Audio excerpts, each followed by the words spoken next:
Hey, Raindrops. Happy Sunday. We are going to talk about tonight's episode of the Real Housewives of Potomac. Yes. So, before I get started, make sure you like and subscribe to this channel and put on your notifications, child, so y'all can know when I'm uploading these videos. Because this is a thing about my podcast coming to YouTube as well, right? I love having the ability to just sit up here, and if I feel like saying something, I can connect immediately with you guys and give y'all some content. So again, make sure to like and subscribe to this channel and hit those notifications. Let's get right into it. So look, y'all know how I roll, baby. I'm not going to dissect every single scene because, child, we don't do reviews like that. For me, it's all about talking about the hot stuff. And I have to say, I like this episode of Potomac. If you watch my video that I did with Kate Casey, where we broke the news about Lisa Rinna quitting Beverly Hills Housewives, I did mention how I felt that this season of Potomac wasn't the greatest. And a lot of you agree with me. Some of y'all disagree with me. For me, I love Potomac, which has always been my favorite. Look at my shoe dropping, child. I talk about Potomac, honey, and my shoe drop, child. Yes, come on, universe. So look, one thing about Potomac that I loved was how funny it was. And like fun shade, not dark shade, fun shade. And the camaraderie of the girls. I always enjoy like how they each knew each other's strengths and weaknesses, but they all felt like a team, right? This season, I felt like something happened to where you can tell that these women do not want to be around each other. They just don't. And I don't watch Potomac for that. You know, there's other shows in the Housewives universe where you could tell they are there to get a check. And the reason why I always felt that Potomac was special is because I felt that those ladies desired to be number one. And they worked their tails off to make sure to give their real life, but to also give a good show. But I feel like what went wrong this season is everybody is trying to throw each other under the bus. And at the end of the day, that's not what real friends do. It's interesting when two sets of people may have that issue, but child, I feel like they all, but not all. I'm gonna be honest. I feel like Giselle, who obviously, listen, y'all gonna read me again. It's cool. I'll deal with that later. Giselle is the uncredited executive producer of Potomac. Without her, not that much would happen. That's why she's the force multiplier. An ensemble show does not work when you have multiple force multipliers. I feel like Robin is trying to be a force multiplier. And I think what we all enjoyed about Robin was, listen, she was literally Robin to Giselle's Batman. Let Giselle be the force multiplier because she knows how to deal with it and not take things personally. I feel like Ashley's always been messy, but I feel like Ashley's messiness isn't making any sense. We'll get into that. And Mia, who I actually like, I feel like Mia is trying too hard to make her mark on the show. And I fell in love with Mia her first season, and I even tweeted that you guys are watching a star. And I still stand behind that. I think Mia is a star. But I feel like Mia is doing the most.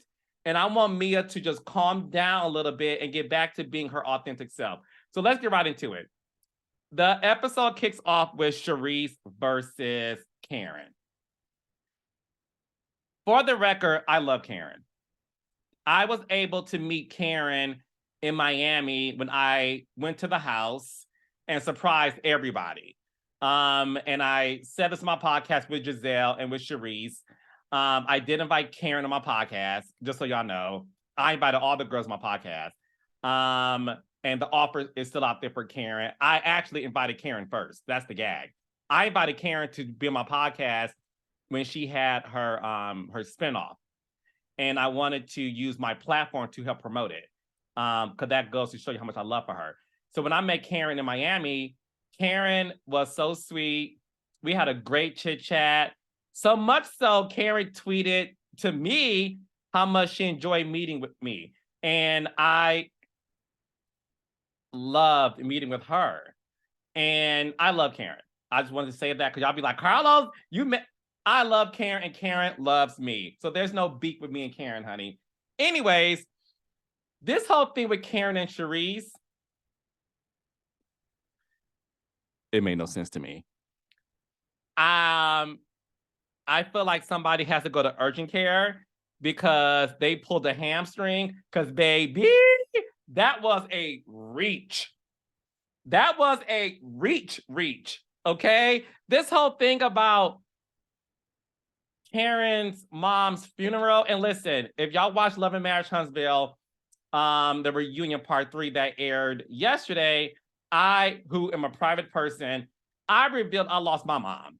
And losing a parent is the most devastating thing in the world. And one thing I believe is you cannot tell anybody how to grieve. We all grieve differently. And this isn't about that. What was confusing to me, though, was, and I want to hear what y'all got to say, or read what y'all got to say. I felt that Charisse was genuine in terms of reaching out to Karen, because she did it 3 to 5 years ago, right? And not for nothing, Charisse showed up to the funeral. When my mom passed away, a friend of mine who works in the business told a couple of people, and when I say a couple of people, I mean the reality stars from various shows, specifically Atlanta, let's just say that. And some of the Atlanta housewives text me and offered their condolences. And I appreciated that because they didn't got to do that. But that goes to show you the love and the respect they have for me. I don't think I've ever said this publicly. Kenya Moore actually attended my mother's funeral. She surprised me. Kenya Moore hopped on a flight to Detroit to support me. I had no idea she was doing it.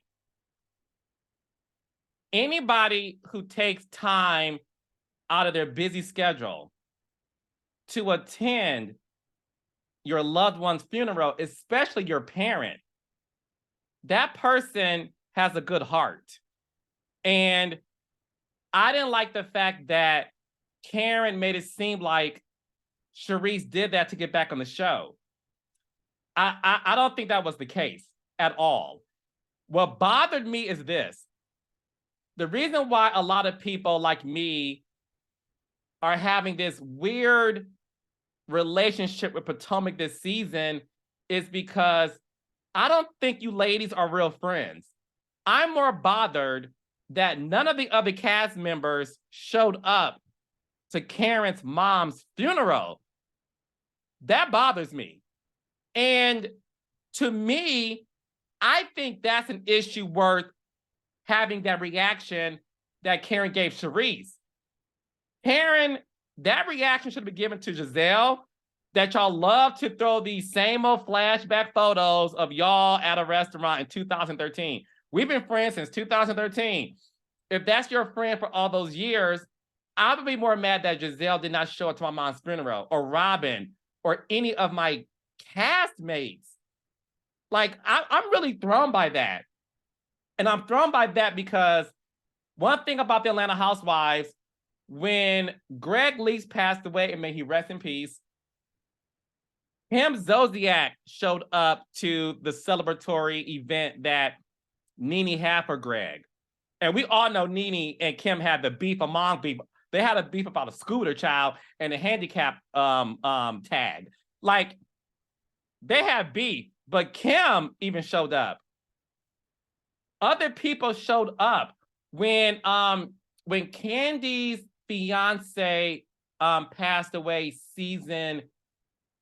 it was season 2, I believe. 2 or 3. I want to say 2 though. Every last one of those current housewives showed up for Candy. And they weren't getting along with Candy, especially Nene. Nene showed up. Because that's what you do in a situation that is that hurtful.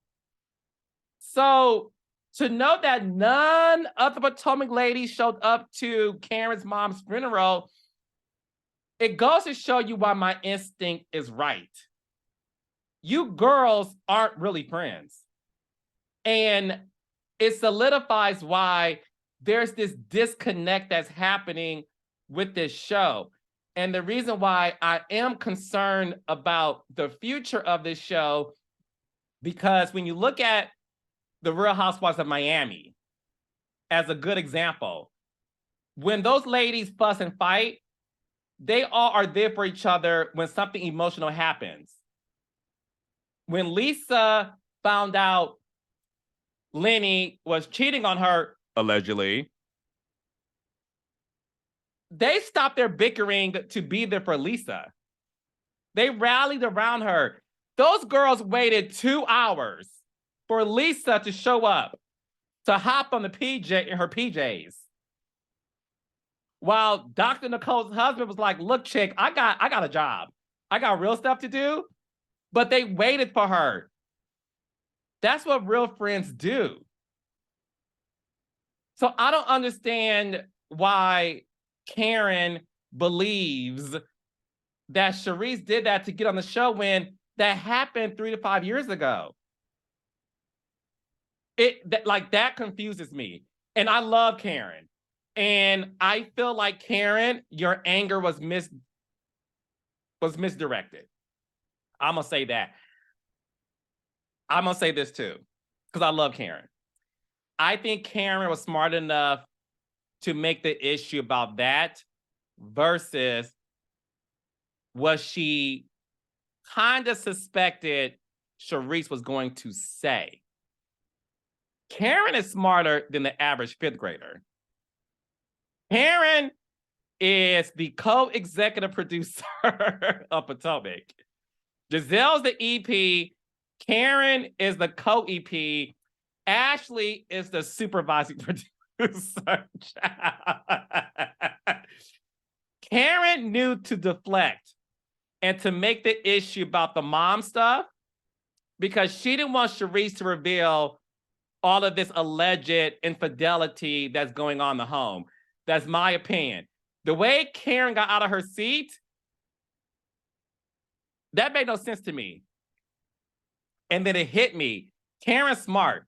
Karen's like, look, chick, I'm going to deflect and make it about this before you say anything else about these rumors about me being in the streets, which is why the shady editors show the confessional where Charisse ended up revealing all of this alleged stuff about Karen in Florida and the rehab and all that other stuff, which I'm not gonna get into that because that's dark. And I don't think that's something to make fun of if that's true. Like I will never touch that. That's not cool. So when it comes to that particular issue with Karen and Charisse,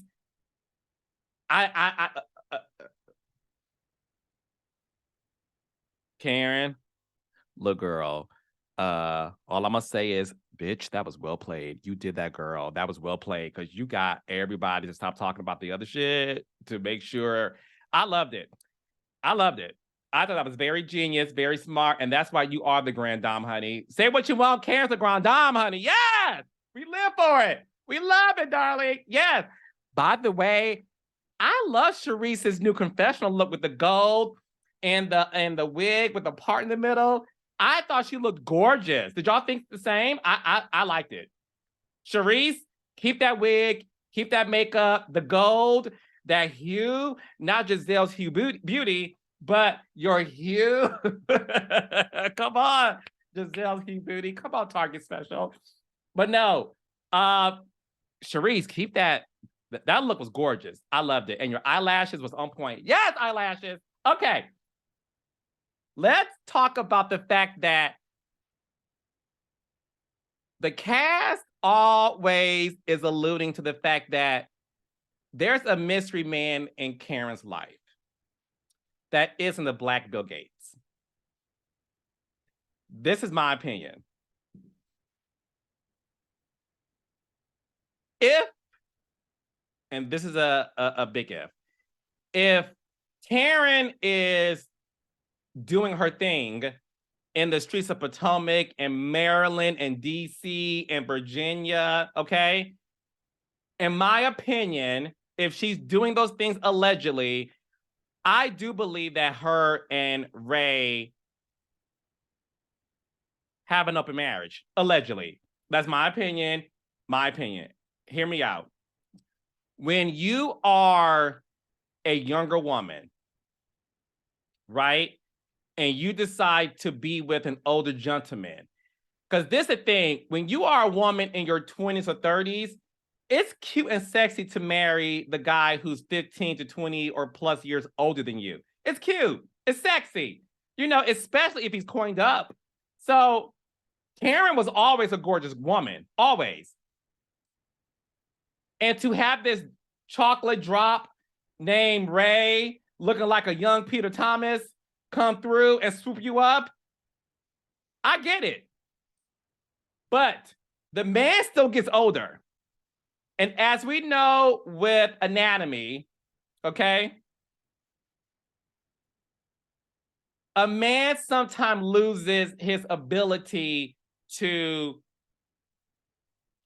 rise to the occasion, if you catch my drift. So my belief is that if this is true, and this is all alleged, I don't think there's anything wrong with Karen and Ray's agreement that Karen is allowed to meet other folks. Because at the end of the day, I don't believe that Ray cares. Remember back in the day, how we realized our grandparents slept in separate bedrooms? And we didn't understand that as kids. Like, Grandma, why you sleeping with Granddaddy? Like, why I got separate bedrooms? Like, what's going on? Like, it was foreign to us until you get older and you realize that sex doesn't mean a lot when you reach a certain age. And I think Ray, being the young Peter Thomas, has flipped it up, rubbed it down with Karen, has, did all those things. I think Ray is enjoying his coffee with his coffee mug, sitting outside in the rocking chair and looking at the trees. I think Ray is like, I live my life. Let Karen live hers. I think that's their agreement. And I understand that. Obviously, we're on a reality show, and I think the women want Karen to admit it. But this is the thing about keeping it real. I don't know if y'all remember this, because what I'm saying is true. In terms of if that's the case, my theory is true. Do y'all remember how Nene and Greg, rest in peace, before he passed, they had conversations about, well, what if we have an open marriage? Nene's situation was the same in the sense of Nene was very young when she met Greg, and Greg was older. And years later, they had conversations about having an open marriage. I'm not making this up. It's on the tape. That like this happened on camera. So it goes to show you that's real life stuff. And I think if Karen would just say, look, bitch, if I want to get out there and talk to a blue-eyed man, a green-eyed man, a brown-eyed bandit, let me do me. As long as Ray ain't got no issues with it, I don't think it's a big deal. And I think we, as the fans of Karen, the Ladams, as she calls it, her beehive, honey, the Ladams, I think we will all say, yeah, bitch, we with you on this. I would like for Karen to admit it if it's true, because what we love about Karen is Karen's in on the joke, and Karen knows how to deflect, and Karen knows how to turn stuff around to make it about all the other stuff except what's on the table. And for your castmates, Karen, from Candace to Giselle to Robin to Charisse, to all say like, we all know Karen got another man. My advice for you, Karen, if this is true, at this reunion that's taping on Thursday,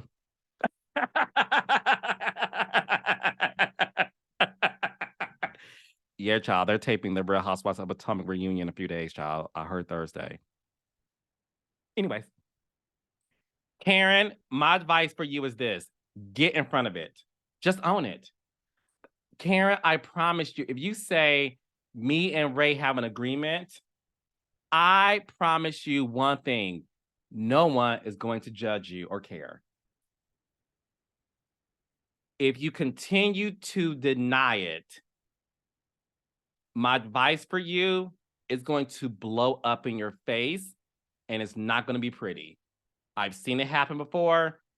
Take my advice. Okay. All right. So let's move on.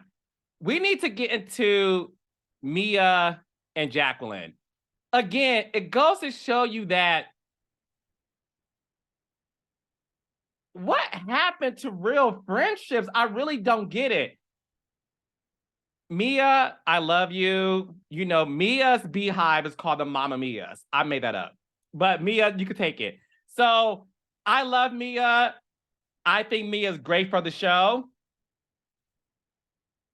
Karen, look at Mia owns it. She owns it. She owns that she slept with a married man. When you own stuff like that, no one can say anything but, well, the bitch owned it. So it is what it is. But what's weird is what really happened between Mia and Jacqueline to the point where, Mia, you are coming for Miss Jacqueline, and I don't get it. And Mia, the other thing, please come up with your own phrases, baby. Saying close your legs to married men just kind of exposed that you study the great Nene Leagues, and that wasn't good, Mama. I love you though. I love you, but you need to come up with your own catchphrases, baby. Don't do that no more, baby. Never again. No. No brainer. Okay. Something deeper is going on between me and Jacqueline. Jacqueline somewhat alluded that Mia sold her soul for the show. And based on what I've been seeing, I would have to see Jacqueline's point and say it's possible. I don't know any set of girlfriends that has been friends since they were teenagers, okay? Where y'all had one argument on a plane in first class, and all of a sudden you are exposing all of Jacqueline's alleged secrets of her allegedly sleeping with a married man. And one thing I know about producing reality TV, things are written all over your face. Jacqueline is plucked. She is confused. She's gagging. Because clearly it's true, allegedly. And she's so hurt by it. And it makes me sad that there could be a possibility that in Mia's quest to become a great reality star, she sold out her friendship with her childhood friend. And I don't like that. I think that's not cool, Mia. Like, Mia, that's not cool. Unless there's something deeper going on that we haven't revealed, that you'll reveal at the reunion on Thursday. I don't like it. I don't like it. And again, this is me producing other shows. When I look at, for example, Atlanta Housewives, there was a build up to the destruction of Kandi and Phaedra's friendship, right? It wasn't like one bad thing happened and then all of a sudden a tsunami of exposure happened, meaning exposing their secrets, right? If you recall, season 7 was the first glimpse that we saw in the Phaedra and Kandi debacle, right? Remember when the girls were at dinner and Phaedra gave you a good old Esther moment, honey, and she wound up her purse and almost hit Kenya in it, honey. Remember that? And remember Phaedra looking at Candy, who was sitting there eating her steak. And Phaedra felt that this moment happened. Nene jumps up, Portia jumps up, and they all are there for me. And she felt that Candy wasn't there for her. And then she even said that to Nene when Nene wore that wig that defied gravity, that gave you very much Alf. Remember that wig? And she kept nodding, and Phaedra cried and said, well, you were there for me more than Candy was. We saw the buildup, and then Candy and Phaedra had the conversation in Phaedra's office, and Candy cried and apologized, like, oh, I didn't know that. And then they got past it. And then season 8 happened, and you saw them getting past it. Because that's what they didn't like start blowing each other's head off instantly. It was a build up to what ultimately happens, what I'm trying to say, right? So when I look at Mia and Jacqueline, the way the friendship has been destructed and divided, it makes no sense to me. And that's the problem that I'm having with this season. It's a lot of things aren't making sense. And I feel like a lot of things are happening where people are just saying, let me act like this to make good TV. And you got to always remember this. The audience is smarter than what you think. And we can see things. And we notice stuff. And a lot of people, including myself, we're confused why all of you guys are coming for each other in this very deep, dark way. Like, we're not used to seeing that happen overnight. We're used to seeing a buildup where it ultimately happens, right?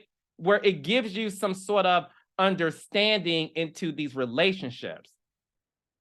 And that's why we're just not getting it. And by the way, I like Jacqueline. I think Jacqueline needs to be a main cast. I think Jacqueline is a great friend to the show. One thing about the Real Housewives of Potomac, they get the casting right. Jacqueline's good. I like her a lot. She's beautiful. And I feel like Jacqueline, if you're listening, because I know you are, I'm rooting for you in my Tyra Banks voice. We're all rooting for you. But you have to own your shit, mama. If you have slept with a married man, you ain't the first. And child, you ain't gonna be the last. Own it, get in front of it, and then move on. And I promise you, we ain't gonna care. Gone are the days, and listen, I'm just gonna say it. Gone are the days where we judge women for sleeping with married men. I think it's one of those things where, and listen, sad to say this, we're so used to it that it's not like, oh my gosh, you Jezebel. We're sort of like, okay, girl, if you did it, apologize. Like, what's the reasoning? That's why when Mia said it, we all kept it moving like, Mia, at least you own that one. Okay, so Jacqueline, own it. But Jacqueline is a great, great, great friend to the show. And I want to see more of Mia and Jacqueline because I want Potomac to get back to its roots of really being about these real friendships. I really want that to be the case instead of this contest of who can shade each other the best and who can throw each other under the bus. I don't like that. Okay. Speaking of friendships, Candace and Ashley. By the way, Candace, this is your season.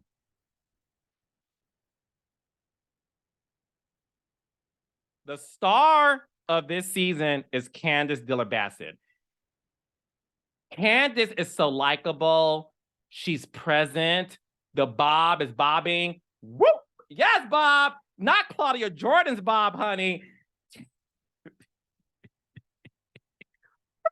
Yes. No.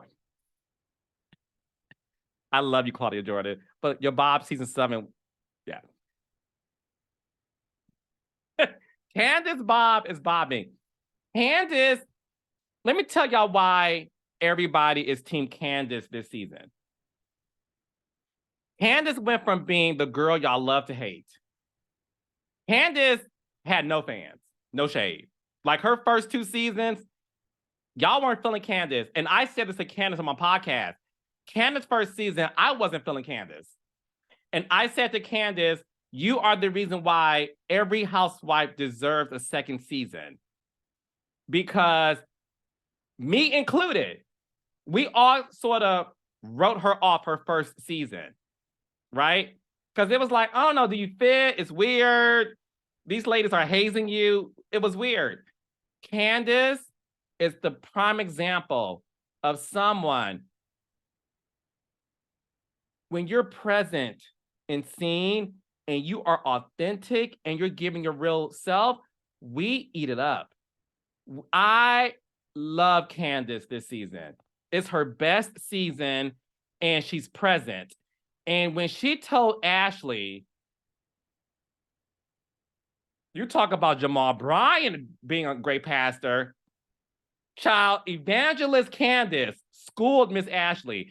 Because Ashley, and I love Ashley, but I think we all know Ashley is there for a check. Ashley is not there to make friends. Ashley is there to be messy. I'm mad at it. Ashley, like I said, is the supervising producer of the show.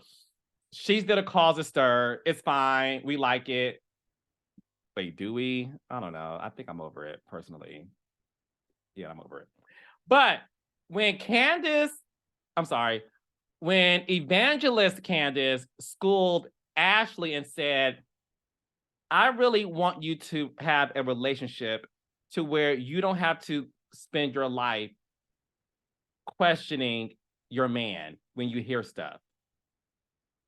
Like, that's not healthy and it's not normal. And if I could have went through that screen, I would have given Candace the award for the best reality star of this season, because that's how you check a bitch without checking her. That was good. That was good. That was really good. I loved every moment of it. I really did, because it goes to show you that Candace was having a real moment.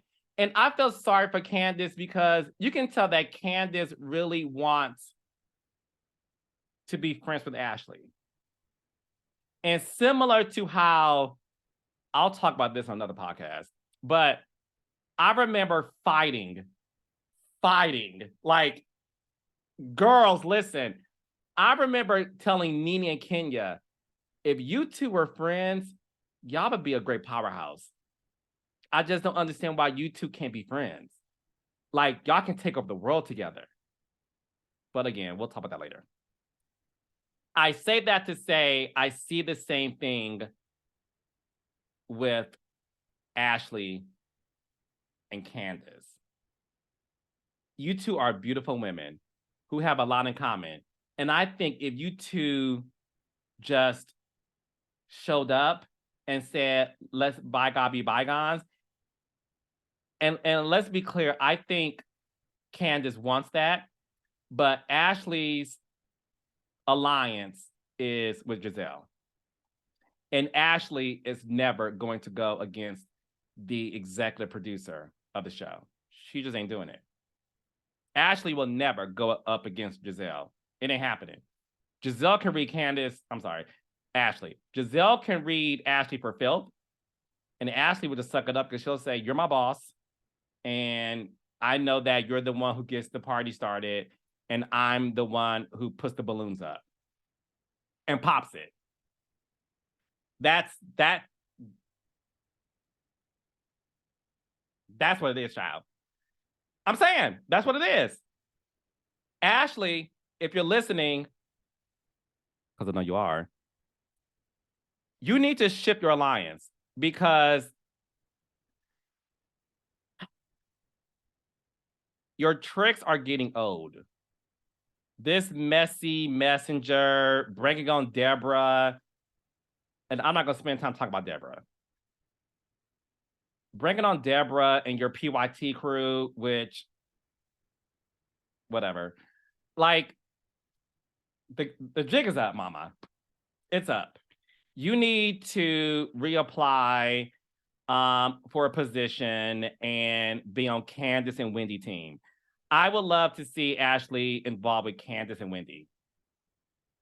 I think you'll be much more of a good employee on that side of the aisle. I do. Let Giselle have Robin. Batman and Robin. Okay? And you can be on the Wendy and Candace team because Candace is the leader of that squad. Okay? Candace and Wendy are great together. They're great together. So Ashley, I know you're in the middle. My advice to you, go on the other side, child, because I want you to have a job after this season. Because I think you have potential, but we're bored. Okay. Next up is the executive producer, Giselle Kobe Bryant. So, this is what I want y'all to do. Go back, and this is Professor. Sorry, Wendy, I'm a professor too. Okay. This is Professor Carlos giving y'all a homework assignment. Go back and watch the dinner scene that was ending the episode, tonight's episode. And watch how Giselle brought up a conversation. Okay? So when I call Giselle Kobe Bryant and the uncredited executive producer of the show, what she did was producing. Okay? Because y'all love to read me. You give Giselle too much, Carlos. Listen, I know y'all don't like her, and that's fine. I like Giselle. I will say this. I had a really good conversation with Giselle at Portia's wedding. And I'm not here to reveal how or what I talked to the stars about in my personal time, because it's their. Listen, it's if she wants to tell y'all, then she can. But the one thing I will say is, I said to her after that whole drink throwing mess that happened in Miami, I said to her, I said, now, you know, I love you, Giselle. She said, I know, I love you too. I said, I was disappointed in you with the drink throwing. She said, what did I do? I said, you're the EP of the show. You should have said, okay, guys, enough is enough. This is not cool. And she and I talked, and in the end, she said, you know what, you're right. I will say this about Giselle, and I'm gonna move on to the ending of the episode. Who I know Giselle to be in real life. I love her. I'm not biased, because y'all know I tell the truth, which is why I said publicly, Giselle, I'm disappointed in how you reacted to the drink throwing. Giselle is a good time. She's fun. She's super confident. She's a joy. She lights up the room when she walks in. At Portia's wedding, after Portia got married, we had to wait like 45 minutes before the reception doors open. And that's when me and Giselle was like taking pictures, and I had to like talk to other people because, you know, I haven't seen a lot of people in a long time because I stay home, child. Giselle sat with my dude, and they spoke for like 45 minutes. And he said to me, like, I like her. Like, she's a good woman.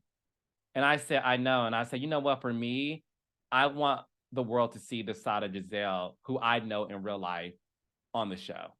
But I feel like Giselle is conflicted because she gives us some of those moments, especially when she's with her daughters. We see we see this softer side of Giselle that we all love, and we're begging for more scenes with her daughters because we love them as a collective.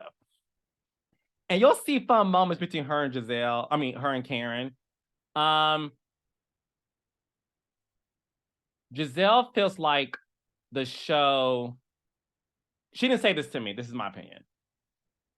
The weight of Potomac, the success of it, Giselle carries on her shoulders because she knows that she's the face of the show. And I know what I'm going to say, so was Karen. I never said Karen was not. Candace Diller-Bassett was on my podcast, and even she said that Giselle and Karen are the faces, like both of them. And I will say that too. The difference, though, is Giselle does the work to make sure that the show is great. And the reason why we love Karen is because Karen doesn't start it, but she finishes it. Okay? Giselle is Kobe Bryant, and Karen is Shaquille O'Neal. Yes, I know sports. So they're a great pair. And Karen has said publicly that her and Giselle make great television because they both know how to get under each other's skin. So what you saw tonight was Giselle producing to make sure some shit popped off. And guess what? Some shit popped off. Where Charisse revealed to y'all, like she did on my podcast, child, reality with the king is all the tea. Don't you just love my podcast? I wish other people did too, and maybe they wouldn't. Anyways, let me stop. So Charisse pretty much broke the fourth wall and said, I cast the show. You're on the show because of me. You're on the show because of me. You know, she pretty much said, Karen, you sit at my table because, and she said this on my podcast. She said she never knew Karen. She met Karen at this gala where you had to buy a table. And she said Karen was at her table and she didn't know how she got there, but she was like, okay. And that's how they met. And that's how she introduced Karen to the casting producer. That's what Charisse said on my podcast. So if you want to know deeper about that, listen to my interview with Charisse. She goes into grand detail about that. Back to Giselle. Giselle wanted to get the party started. That's her putting on her producer hat. I gotta admit, it felt like they all were jumping on Karen because Giselle, Robin, and Charisse knew that Karen deflected from the real issue when she got about her chair in the opening of this episode. And in my opinion, I felt that Giselle, Robin, and Charisse had an off-camera conversation and said, damn, she got off easy. She got off easy. So what we're going to do is bring it back up, and that's where you're going to reveal more about this alleged infidelity. That's what happened. Okay? And once again, Karen deflected. She deflected. Deflected. Karen's good. You got to give it to her. She said, I ain't talking about it because I don't want to. And we're done. We're done talking about this. We address our issues. There's nothing to see here. There's nothing to see here. There's nothing to see here. She said, we're done. We're done. And guess what? They moved on. They moved on. Karen's good. That's why she's Shaq. Karen is a good player for this show. And what she showed y'all is, y'all could start it, but bitch, I'm gonna finish it. Kudos to Karen. Okay, now, Candace, who's on the other side of the producing team. So Candace decided to produce a moment to really get Mia and Wendy to talk. Because again, there's two producing teams. There's Giselle's side, and then there's Candace's side. So Candace said, okay, Giselle, you had your turn. It's my turn.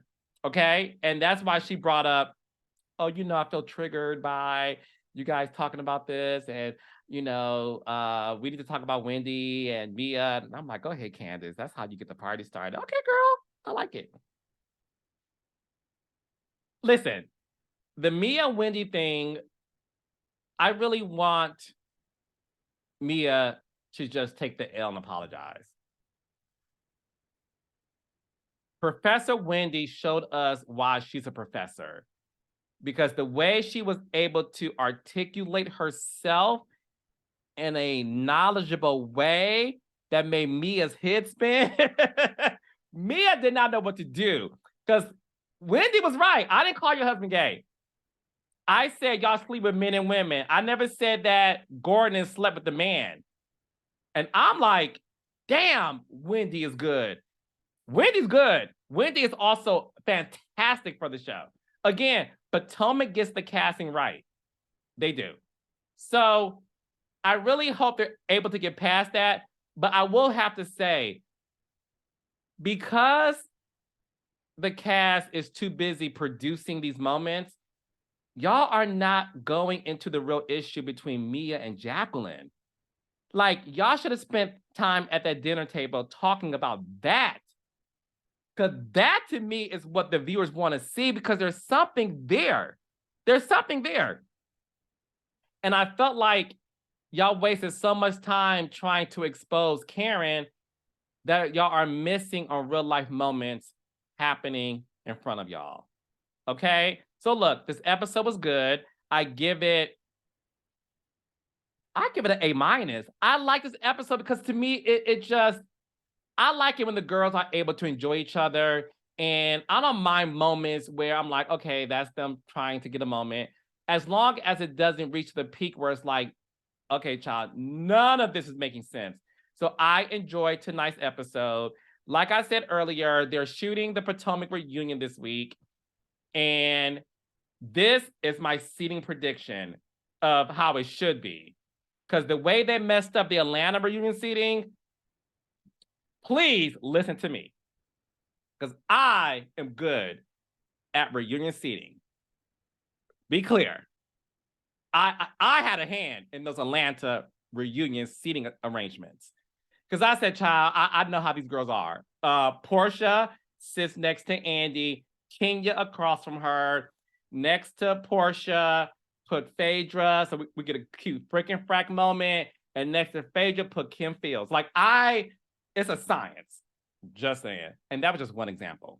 Okay, Potomac. All right, here is Carlos King's Real Housewives of Potomac seating assignment, not prediction, of what it should be. Okay, Andy's here. Okay, on this side, Giselle. Okay, Giselle is never losing her seat. Okay, Andy, Giselle is right here. Wait, let me do this. Okay, Andy. Giselle.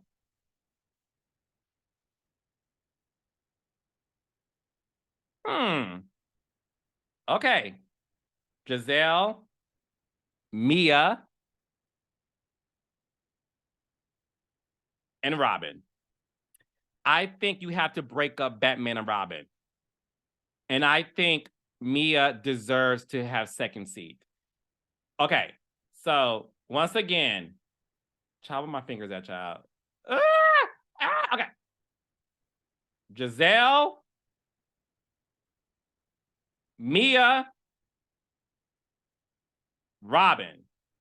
And then obviously Charisse will come out in part 3. Okay. Well, Charisse is going to come out in the middle of part 2. And then be in 3. Okay. All right. Y'all got that? Okay. Giselle. This little peek into the mark. Okay. That's how I feel like I'm feeling. I mean, looking. Okay. We got Giselle, Mia, Robin, and Charisse. Okay.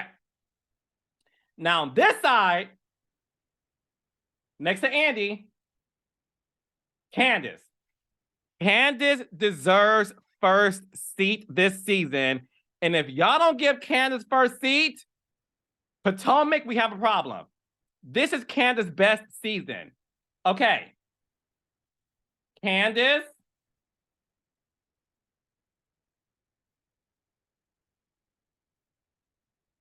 Karen.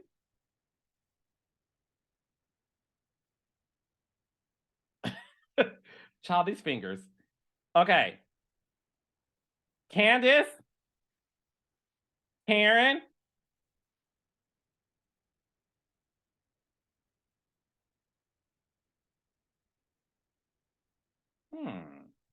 Let me think about this. Ooh, y'all seen this in real time. See, this wasn't produced.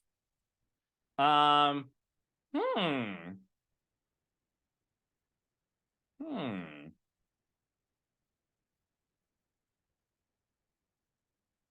Hmm.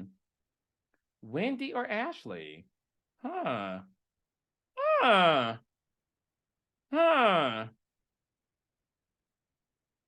I'll say Wendy then Ashley. Do I agree with that? This is how I agree with this side of the couch. You know what? Let's do this. Yes. Okay. No, no, no. That should be it. Because I was gonna say, should Ashley be on this couch? But Charisse has to be on this couch.